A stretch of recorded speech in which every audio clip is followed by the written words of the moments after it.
in addition to Merlin giving help and advice here in this plane, has he talked much about where he sits in his... He did. He did used to a little bit. But not extensively. I wrote some years ago. I used to write blogs, and they were quite often in response to questions from people. And he would try his best to explain where he was, what the spirit world was like. But inevitably, one of the things he said was, really, you can't comprehend. It's so different to you. The brain. What he was basically saying was the brain is not geared to actually comprehend the way it's different. And now, of course, I had that sort of information and that sort of exchange with Jane, with the deceased lady, the guardian energy in the old house that we used to live in. She always used to say, if you think it's weird looking at things from your point of view, you should see it from where I am. So, and things like time are just completely different.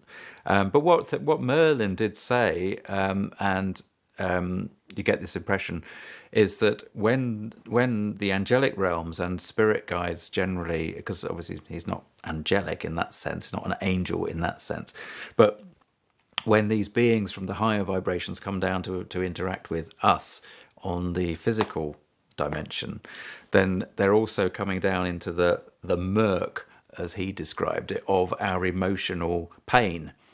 So, around the planet or within our immediate environment, our the detrimental, what we see as detrimental energy, our pain, our struggles, is a very murky energy for them to come down into. So, and did you said that he did give a few little pointers to his realm? Is there anything you can say? Well, only really things like that concept of kind of coming out of a clarity into this mess that we live in, which is just like you could imagine it was coming sort of down from above the clouds on a really lovely clear day and coming down into a really smoggy city, sort of landing in an aircraft or something. But also things. It's nothing exceptional, because these are all things that all spirit guides have said in the past and can be found elsewhere. Things about the concept of time is not the same. Our concept of time down here, where it is, we believe it to be and experience it mostly as absolutely flowing in one direction. He's saying, well, no, that's not the case. Certainly in their dimension, that is not the case. He also suggests that actually us, we are, as has been said many times before, we are simply points of awareness of the bigger consciousness. So we're just here in a physical realm, expressing and feeding back into the higher realms, if you like, the wider energy environment of the universe and the multiverse, in fact, a awareness of being, of being alive. And that awareness is something that they have up there, but he's of a stage. He is not all knowing. He says that, that he is, even as a spirit guide, does not know the answer to everything, and it should not be taken as that. Having said that, do you feel he has given sort of certain pieces of wisdom? Well, pieces of wisdom are, come across in that classic sort of irritating way for us as almost riddles, So when in the first year that I was working with him and working on trance work, where, as I say, he would come in and basically sit and talk through me, and therefore I'd record these sessions, he would always sign off and leave with the words, "The world is not what it seems," and that is a classic irritating sort of phrase of, well, what does that mean? And he never said it, but it's like, well, figure it out for yourself, because that's part of the point, is to get us to start to think about this reality in which we live. We have co-created it over the eons in a certain way, in a certain fashion, and we take for granted the limitations that it has. Limitations that it is physical completely 100%, and limitations that it can't be subjected to a minute little energy tweak that might make a difference somewhere, or even a more significant energetic tweak that would appear as a miracle. We label things as miracles because they are completely out of the boundaries of what we expect physics to say can actually possibly happen. So the reality that we live in as these objects of consciousness reporting back and feeding back emotional responses back to the universe and the bigger picture,